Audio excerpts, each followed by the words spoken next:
Salut à tous et à toutes, KMVP, petit KMVP sur le gaz. Eh bien, en ces périodes extrêmement troublées, en ces périodes de temporalité extrêmement compliquées, eh bien, je vous propose une nouvelle petite analyse de ma personne. Eh bien, non pas de ma personne, mais des événements, mais effectivement de moi-même. Alors, KMVP, Karim Michel vous parle. Si vous ne connaissez pas de cut, pas de montage, pas de mensonge, tout est brut. Et donc, nous sommes vraiment dans une période relativement compliquée, comme vous avez pu le comprendre. Je ne sais pas trop par où démarrer, par les problèmes intérieurs au pays ou alors les problèmes extérieurs, géopolitiques. Nous avons vraiment l'impression qu'en ce moment, le monde est en train de virer vraiment d'une très mauvaise manière. Le monde est en train de se déliter, de se déconstruire en quelque sorte, avec de multiples forces antagonistes qui, en quelque sorte, essaient de se fighter les unes les autres. Et ça commence à devenir un petit peu la zone. Alors, si vous avez un petit peu regardé quelques KMVP avant, ce que j'en doute un petit peu, eh bien, bon, j'ai fait énormément de vidéos sur énormément de problèmes. Par le passé, j'étais plutôt très pointilleux sur certains sujets, mais nous sommes arrivés à une période, alors aussi par rapport aussi à mon mental, peut-être que j'ai évolué et que je suis moins motivé pour faire des analyses, mais nous sommes vraiment dans une période, je tourne un peu la tête parce que je regarde un peu qui parle à l'Assemblée nationale en même temps. Alors là, par exemple, bah, justement, on peut démarrer par ça. Eh bien, à l'Assemblée nationale, juste récemment aujourd'hui, en ce 11 mars 2025, il y a eu un député LFI qui a été victime apparemment de violences policières. Enfin, c'est lui qui parle de violences policières, hein, évidemment. J'enlève une petite merdouille sur l'écran. Et donc, il a commencé donc à expliquer ce qui lui était arrivé. Vous avez dû peut-être en entendre parler. C'est une histoire d'un député LFI euh, qui n'est pas blanc, évidemment, et qui, alors quand je dis évidemment, bon, c'est un rapport non pas avec LFI, mais avec la police. Donc, et qui a été victime apparemment ben, d'un coup de taser. Enfin, d'après ce que j'ai compris, il est venu défendre ou alors essayer de savoir ce qui se passait dans une altercation entre deux jeunes et des policiers. Et il a sorti sa carte et à partir de ce moment-là, le policier. Alors après, bon, moi les faits, je vais pas tous vous les rappeler, je peux faire des erreurs, effectivement.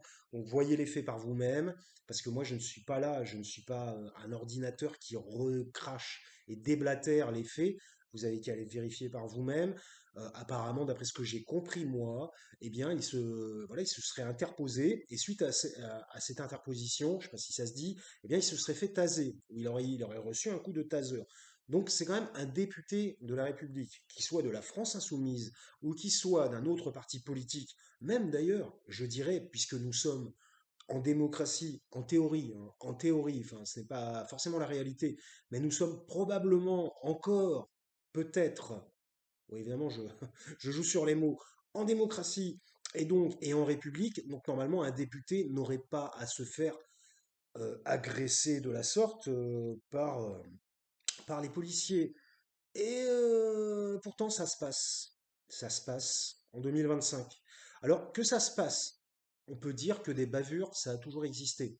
Néanmoins, qu'il n'y ait aucune réponse politique, qu'il n'y ait aucune réponse des administrations politiques concernées qui sont en lien avec les administrations politiques, c'est étrange.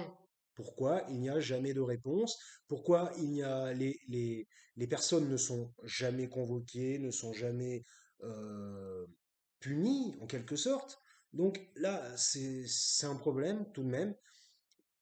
Vous pouvez remarquer, et là ce sont encore les faits, que lorsqu'un député du groupe, du groupe de Macron, des groupes macronistes ou d'autres groupes apparentés droite, voire un peu extrême droite aussi, puisque Macron maintenant joue sur une fourchette relativement large, comme vous le savez, eh bien là, tout de suite, si par exemple, vous le pointez du doigt et vous lui dites, oh toi, là tout de suite, vous allez être le lendemain, vous aurez une convocation judiciaire, où vous serez convoqué pour une garde à vue et tout ça. Mais par contre, si un élu ou alors une personne qui seraient considérés, entre guillemets, comme de gauche, et je ne vais pas utiliser le terme gauchiste, parce que maintenant tout le monde dit que ce sont des gauchistes. Le terme droitard existe aussi, hein. Maintenant, on pourrait même rajouter le mot extrême avant, quoi. Eh bien, là, il ne se passe rien. Donc, ou alors, il se passe très peu de choses.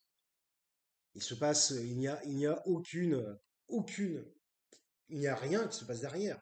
Il y a, bon, vous avez compris, je ne trouve pas les termes. Donc, la question qu'on peut se poser encore, c'est sommes-nous encore réellement dans une démocratie? Les lois de la République sont-elles encore respectées? Personnellement, je vous pose ça sous forme de question, mais vous vous doutez bien que la réponse est en lien avec la question. Et la réponse est non. Donc, comment cela se fait-il que nous sommes dans un pays où la démocratie, la République n'est plus respectée? Qui est au pouvoir? Qui utilise le pouvoir? Qui possède les cartes, comme dit Trump? Bon, inutile de vous le dire, nous savons tous qui possède les cartes. Donc à partir de là, dire que tout cela est démocratique est tout à fait normal n'a pas vraiment de sens. De même, concernant, concernant l'histoire du jeune Naël qui a perdu sa vie, eh bien, le fait que le policier soit... Alors, je ne pensais pas, pour tout vous dire, démarrer le KMVP de cette manière, puisque en fait, d'ailleurs, je le démarre d'une manière totalement différente des 140 ou 150 KMVP que j'ai fait par le passé. Comme quoi, il y a eu une évolution psychologique chez moi. Euh, rien ne va.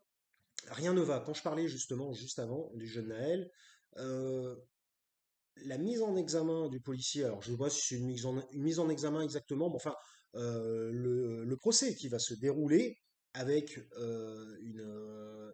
un chef d'accusation de meurtre a énormément effectivement ému toute la droite et l'extrême droite, en particulier l'extrême droite. Mais la droite n'en est pas très loin. Comme je disais à un ami hier, nous avons malheureusement changé les bords politiques. Dans le temps, la gauche était la gauche, la droite était la droite, parce que bon, moi j'ai bientôt 51 ans, hein.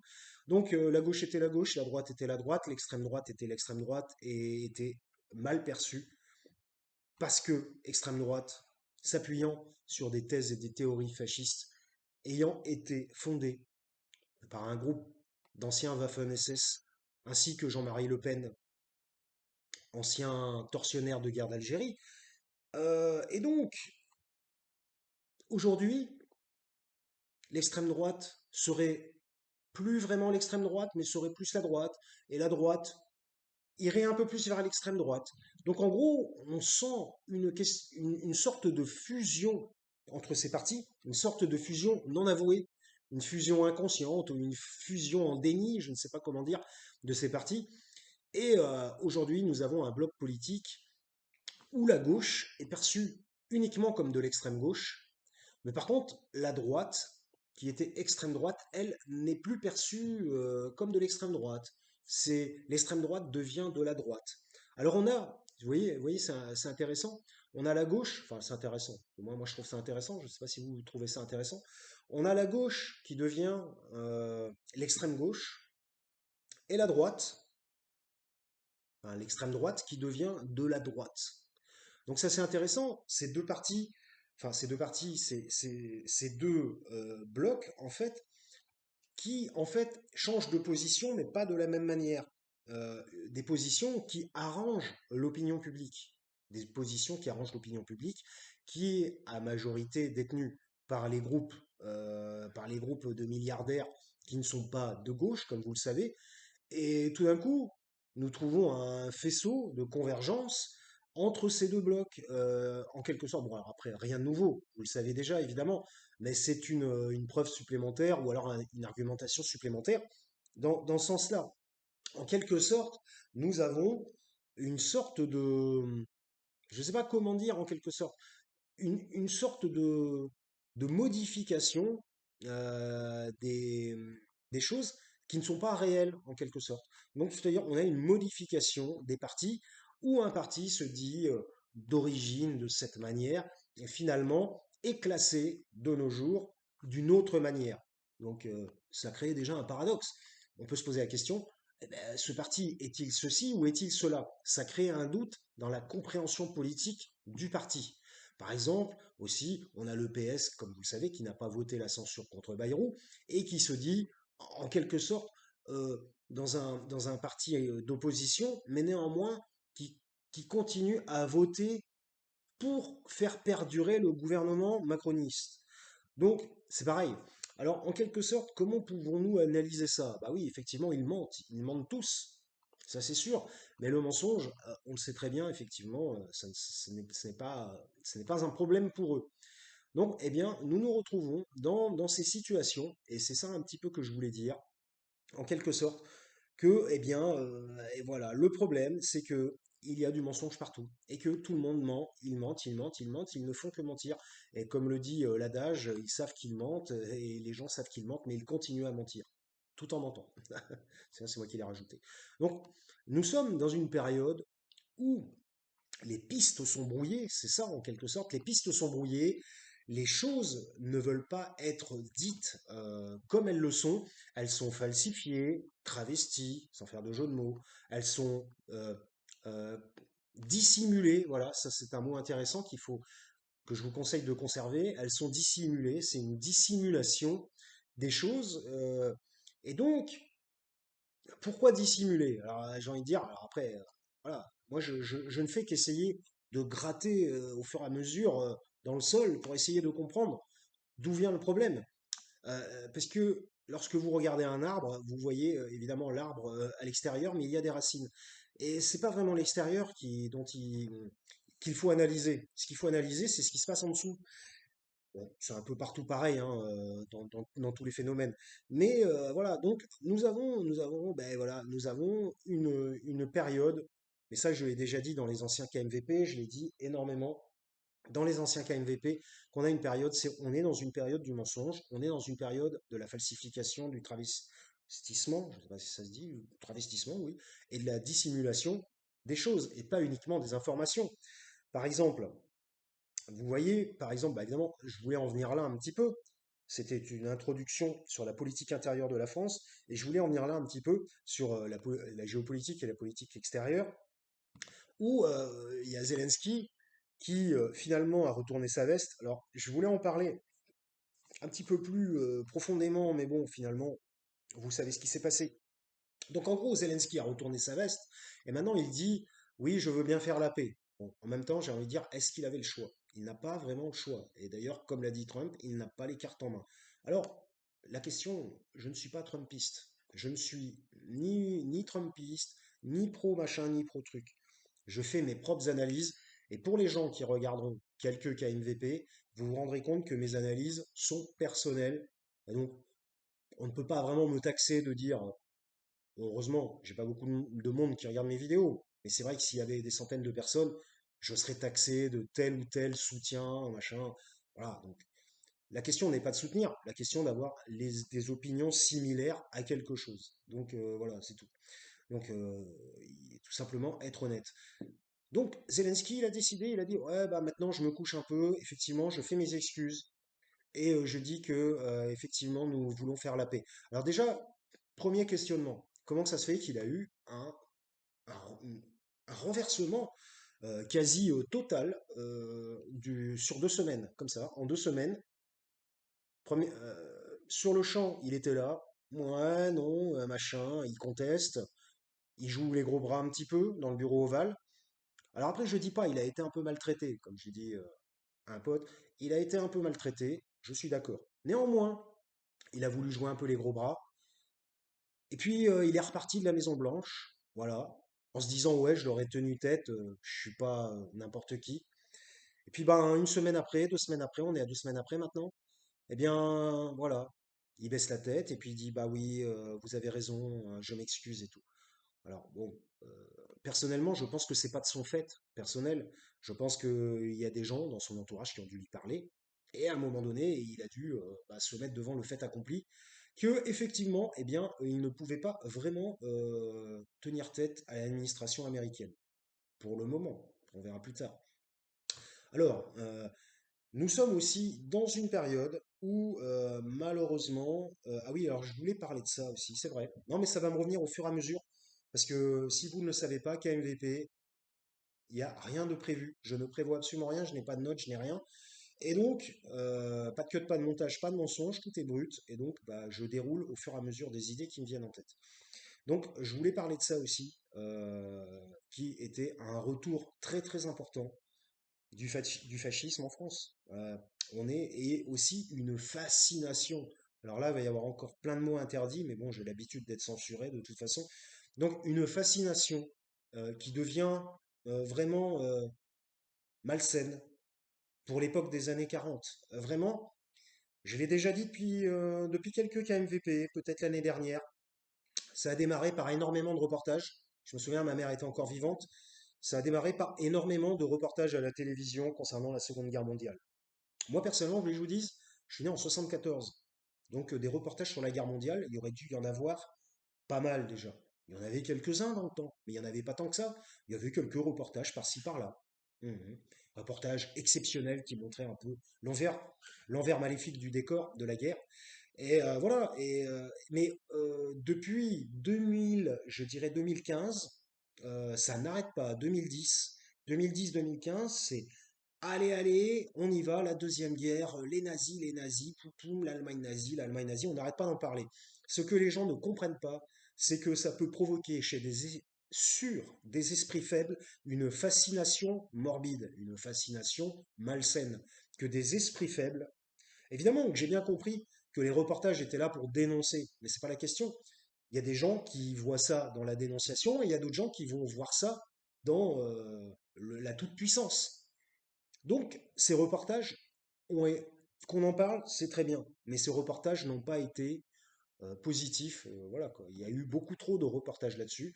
Et personnellement, moi, je pense que quand quelqu'un fait des abominations telles, pareilles, eh bien, il faudrait plutôt qu'il passe dans l'oubli de l'histoire. Alors, quand je dis l'oubli, pas l'oubli total, parce qu'il faut se rappeler qu'est-ce qui a été fait, mais l'oubli historique et ne pas parler, parce que en fait, finalement, cette deuxième guerre, c'est un personnage. Finalement, si on y réfléchit un peu, bon, je fais pas un KMVP sur la deuxième guerre mondiale, c'était pas du tout le but. Mais bon, KMVP, c'est ça, hein, des grosses digressions, ça part dans tous les sens. Donc, le truc, c'est ce qu'on appelle un peu de l'association libre en psychologie clinique. Parce que, bon, je le rappelle, KMVP aussi utilise la psychologie pour ses analyses. Donc, en gros, il y a une fascination morbide pour cette époque.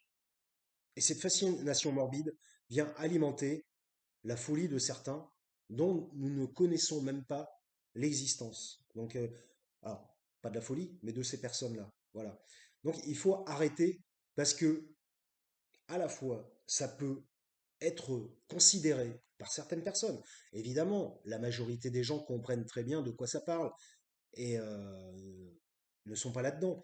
Mais ça peut être considéré pour des gens qui ont des troubles psychiques ou des gens qui sont faibles d'esprit ou des gens qui ont des grosses difficultés dans leur vie et qui cherchent une porte de sortie sans savoir exactement par où aller.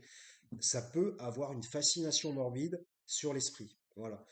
Et d'ailleurs, moi personnellement, je vais vous donner un petit peu mon trip personnel. Alors, je voulais vous montrer le verre aussi. C'est un petit rouge, voilà. Voilà. Un bon français, quoi, qui boit du rouge. Non, mais parce que aujourd'hui, à partir du moment où vous avez un prénom qui n'est pas, voilà, dans ces cas-là, on va vous faire des procès directement, limite pour terrorisme.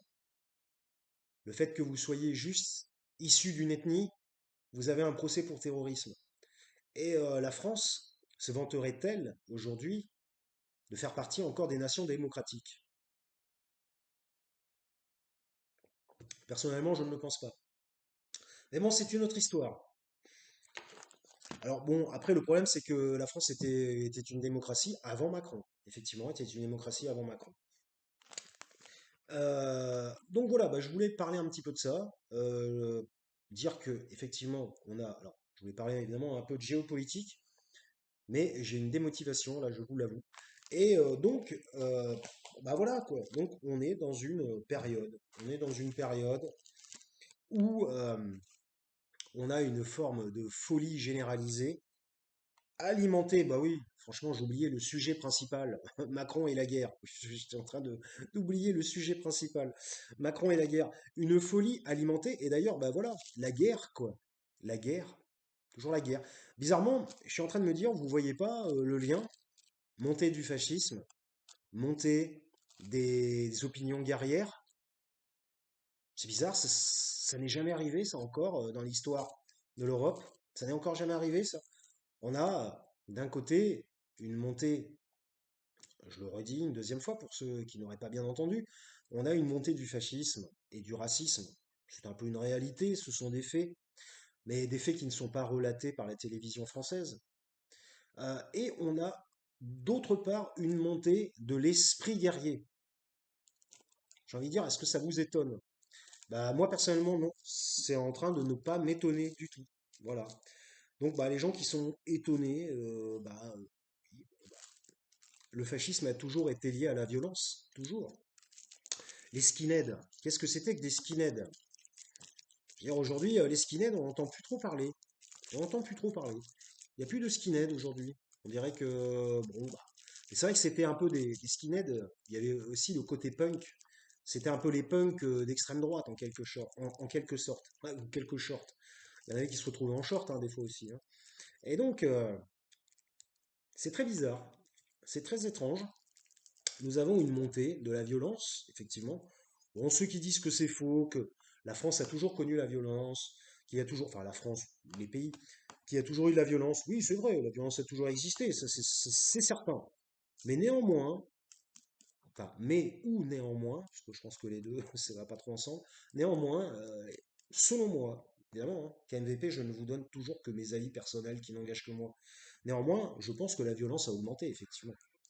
Alors après, bon, on peut se poser la question pourquoi la violence augmente. C'est une autre question. J'en ai un petit peu parlé dans certains cas MVP, si ça vous intéresse. Je ne sais pas exactement lesquels, il y en a 150. Donc, effectivement, on a une montée, j'irais pas dire une recrudescence, parce que qui dit recrudescence, tiens, il y a Bayrou. Tiens, allez, on va l'écouter. D'accident, Il est à la ramasse, lui. d'attaque. Alors oui, il faut qu'elle s'arme et Bon, il parle cette de effort l'Ukraine. d'armement est augmenté par le fait que la plupart de nos partenaires européens vivaient dans le cadre d'un Comme accord ça, je dont m'allume une l'OTAN clope. était le pilier central. Ils pensaient, tous nos partenaires, sauf la France, que c'était les États-Unis qui étaient les garants suprêmes de la sécurité européenne. Et ce cadre psychologique a aujourd'hui profondément. Bon, là, il est en train d'expliquer, alors très bien, hein, parce que j'avais du mal à y aller. Donc très bien, bah, on va s'occuper de Bayrou pendant 30 secondes, puis on passera à autre chose après. Eh bien, ah bah c'est déjà fini, d'accord, ok, oui, c'était la rediffusion de tout à l'heure. Ok, d'accord. Oui, alors là, il est en train de dire, ah bah les États-Unis sont en train de lâcher l'Europe. Waouh, quelle analyse! Mais quelle analyse! Franchement, sans lui, on n'aurait pas compris. On l'aurait pas vu, on n'a pas vu. On n'a pas vu le bureau ovale, ce qui s'est passé en bureau ovale. Je voulais faire un KMVP là-dessus au départ. Évidemment, tout le monde en parle. Je voulais me faire un KMVP là-dessus au départ. Puis finalement, bon, bah, si c'est juste pour ressortir ce que tout le monde dit, ça n'a pas vraiment d'intérêt. Bon, Bayrou, je vais pas parler de ses affaires personnelles, qui sont des sujets différents et autres. Bayrou, bon, bah, voilà, il est là pour boucher un trou, hein. Macron, il avait plus personne. Il avait plus personne. Il avait plus personne, on va dire, de figure paternaliste, figure un petit peu de quelqu'un qui a énormément d'expérience dans la politique, vieux briscard, vieux gorille et tout ça. Et donc, bah, pourquoi il l'a pris? Bah, il l'a pris pour cela. Il l'a pris pour cela parce que c'est une figure d'autorité. Voilà. D'autorité politique. Évidemment, pas une figure d'autorité tout court, hein, parce que je veux dire, qui écoute Bayrou? Pas grand monde. Voilà. Moi, au début, je me suis dit, bon, il est peut-être un peu plus modéré que les autres.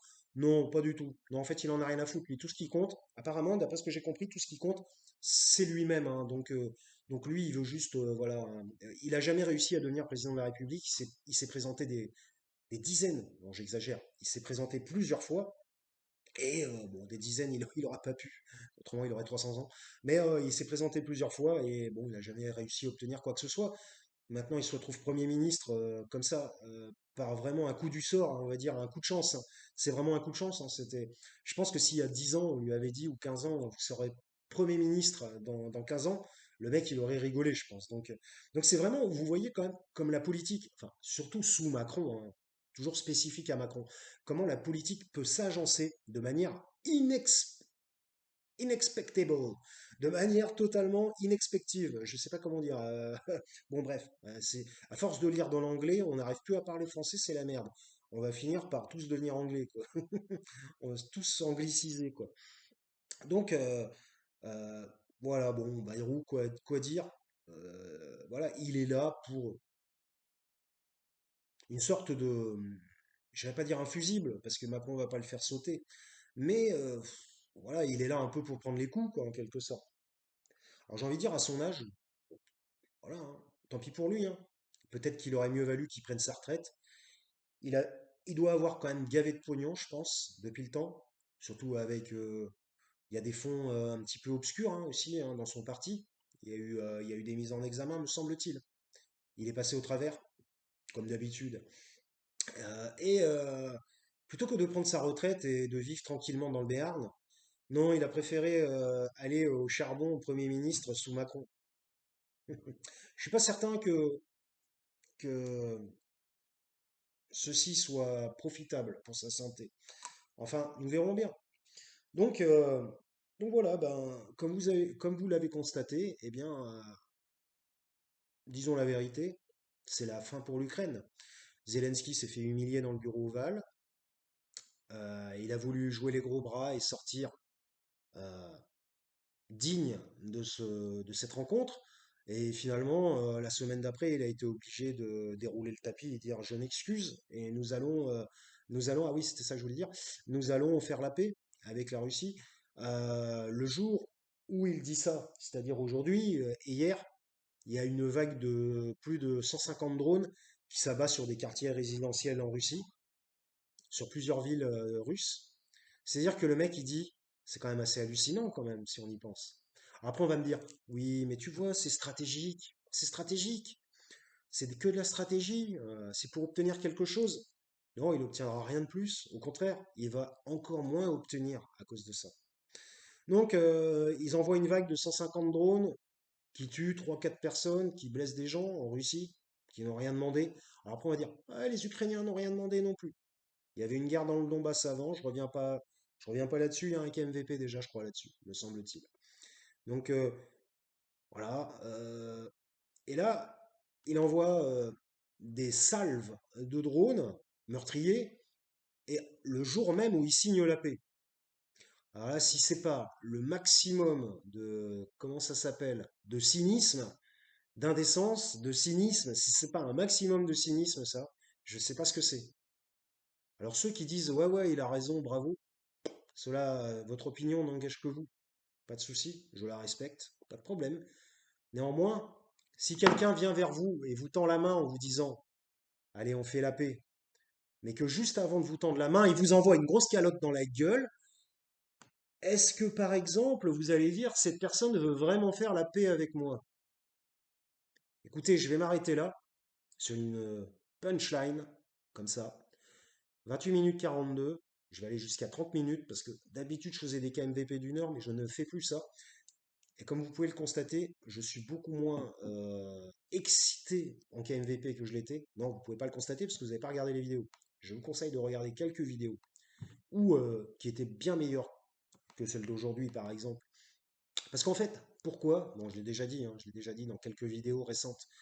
Mais j'ai vraiment l'impression qu'on ne peut plus rien faire. On a beau expliquer les choses aux gens, on a beau leur dire, on a beau argumenter, on a beau essayer de leur faire comprendre un pan de la réalité. Rien n'est possible. Alors, c'est intéressant parce que j'ai un diplôme de psychologie.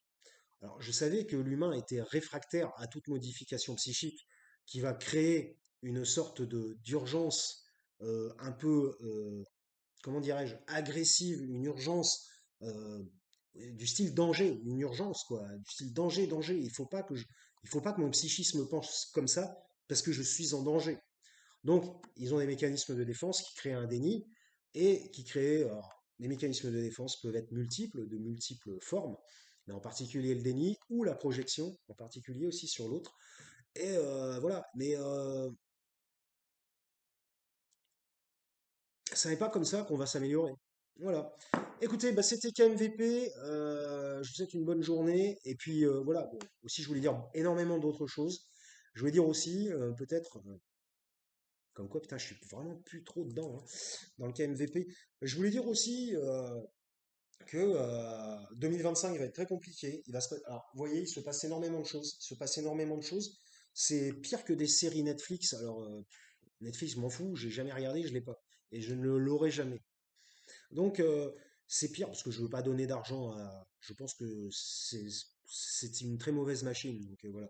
Donc, voilà. Donc, bah, écoutez, euh, il va se passer énormément de choses en 2025. Effectivement, énormément de choses. Résultat du procès de Marine Le Pen. Question de la guerre en Ukraine. Question du fascisme et du racisme. Question des violences policières. Question de... Ah oui, Macron, bah, mais j'ai oublié le principal. Moi, je ne fais pas un déni, je fais un refoulement. C'est carrément un refoulement. C'est-à-dire que ça m'était sorti de l'esprit. Et c'est en train de revenir.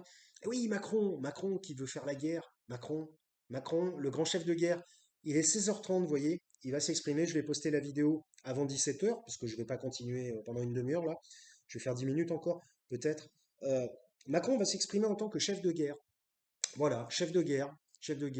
C'est lui, en fait, je l'ai appelé plusieurs fois l'empereur de l'Europe dans mes KMVP. En gros, vous voulez que je vous dise, tout a été quasiment dit dans les anciens KMVP déjà.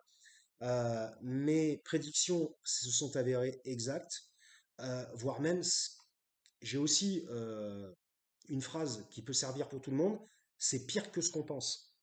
Quand vous pensez que quelque chose ne va pas, je tiens à vous le dire, c'est encore pire que ce que vous pensez. D'accord? Voilà. Moi, c'est ce que j'ai dénoté plusieurs fois dans mon expérience. Donc, voilà, donc Macron, voilà, je vais pas développer, de toute façon, il va parler là dans une heure avec les militaires. Il aime ça, les militaires, il adore ça. Hein, d'ailleurs, c'est intéressant, il aime ça, les militaires. Et donc, bah, Macron va encore parler, eh bien, voilà, quoi, chef de guerre, meneur de l'Europe dans le réarmement, dans la conflictualisation avec la Russie, euh, euh, dans une tentative de créer des conflits. Ben voilà, je m'auto-censure énormément. En fait, bon voilà, bon, ce type est dangereux et fait monter l'esprit guerrier en Europe. Il va dans tous les pays qui l'accueillent, qui vont écouter sa parole, que je qualifierais de démoniaque, et ils vont écouter le diable. C'est pas plus compliqué que ça. Alors après, il y a des gens qui pourraient me rétorquer, si j'avais des commentaires sous ma vidéo, pourraient me rétorquer, oui, mais c'est bien de s'armer, il faut s'armer contre la Russie. La question n'est pas là. La Russie n'a jamais émis l'idée d'attaquer l'Europe ou la France. Vous allez dire, ah oui, mais dans les années 40, il a dit qu'il attaquait pas. Oui, mais alors, je voudrais vous dire quelque chose. Adolphe, il a pris le pouvoir en 33. Il a attaqué en 39. Et il a commencé à faire ses préparatifs dès 33. Poutine, ça fait combien de temps qu'il est président de la Russie? Ça fait 30 ans. Bon, il y a eu Medvedev entre les deux, mais c'était pareil. C'était son plus proche. Donc, un de ses plus proches. Donc, c'était comme si c'était lui, effectivement. Ça fait 30 ans. Ça fait 30 ans qu'il est au pouvoir, Poutine. Il a attaqué l'Europe? Non. Bah, par contre, Adolphe, lui, en 5 ans, il a attaqué l'Europe, lui. Donc voilà, vous voyez, c'est une argumentation, par exemple, qui peut un petit peu déconstruire les argumentations guerrières que nous avons en ce moment. Donc, malheureusement, bon, voilà, nous nous retrouvons dans une période qui est une période où les différents portions de droite ou de gauche, je ne parle pas des partis, mais des gens même qui s'opposent, en fait, ont un esprit guerrier et veulent aller à la guerre. Donc moi, personnellement, je trouve que la gauche française, et quand je dis la gauche française, je parle de la France insoumise, je ne parle pas du PS, qui ne vote pas la censure. Je parle de la France insoumise, qui est la gauche et non pas l'extrême gauche. sont les seules personnes raisonnables pour éviter une escalade dans la guerre. Et ça n'est pas Macron. Il ne faut pas lui faire confiance. Même s'il dit qu'il ne va pas le faire, il le fera. Par exemple, pour le Covid, il a dit plusieurs fois qu'il n'allait pas faire ci ou pas faire ça. Et à la fin, il finissait par le faire. Quand il a dit, il a dit, je ne vais pas geler des avoirs de certaines personnes pour, les mettre dans l'armement, il va le faire. Il a dit qu'il n'allait pas geler ci, pas geler ça, il va le faire. Il a dit, je ne sais pas si la guerre va avoir lieu en Europe, c'est possible. En fait, je n'en sais rien, c'est probable. Je pense que Poutine n'est pas motivé pour ça. Donc Poutine, il va ricaner, il va dire oui, oui, continue, continue à faire monter la sauce. Et moi, je rigole dans mon coin, quoi. Donc, parce que de toute façon, il le sait que les gens ne sont pas d'accord. Les gens ne sont pas d'accord. Vous avez von der Leyen qui n'est élu de nulle part. Vous avez Macron qui en plus est élu sur un quiproquo et qui en plus ne respecte pas la démocratie et la République lors des législatives. Nous avons des gens, des falsificateurs à la tête des institutions et ils voudraient envoyer de la chair à canon. Évidemment, il y aura toujours des idiots pour y aller ou des très jeunes qui malheureusement n'auront pas compris. Mais soyons réalistes, une majorité de la population de l'Europe, même on peut dire de l'Europe, de la France soit, mais de l'Europe, n'ira pas faire sa guerre. C'était KMVP et vivement, je pensais avant, vivement qu'il est. Macron, il commence à s'approcher de la merde. Il commence à bien s'approcher de la merde. Il a le nez qui est très proche de la merde. Mais en même temps, c'est lui qui s'en approche, hein. Il pourrait y avoir deux cas de figure. On pourrait dire, c'est pas de sa faute, quelqu'un lui approche la merde du nez. Non, c'est faux. C'est lui qui approche son nez de la merde. Donc bon, très bien. Mais quand il va avoir le nez dedans, la tête dedans, et que la merde va lui arriver jusqu'aux oreilles, à partir de là, ça sera trop tard pour lui. C'était qu'un MVP, bah écoutez, on verra bien ce qui se passe. Malheureusement, tout est possible. Je ne sais pas quoi vous dire en fait, parce que dans le temps, je faisais des prédications quasiment. Et oui, quasiment de l'ordre de la prédication, et non pas de la prédiction, ce qui est un peu différent. Mais je n'ai plus envie de me lancer là-dedans, puisqu'en fait, ça ne m'intéresse plus. Parce que les gens sont tellement débiles que j'ai envie de dire, s'ils ont envie de s'auto-détruire. Moi, vous voulez que je vous dise, moi j'habite dans le sud-ouest, à 30 km de l'océan Pacifique, de l'océan Atlantique. Et voilà, quoi, à 35 km de l'océan Atlantique en plein ouest. Moi, je suis le plus loin de la Russie. Donc, bonne chance pour le reste, hein. Mais si vous avez des problèmes, parlez-en au président de la République française. C'était KMVP. Pas de cut, pas de montage, pas de mensonge, tout est brut. Écoutez, eh bien écoutez, bonne chance. Et puis comme je vous dis, à la prochaine, portez-vous bien. Ciao.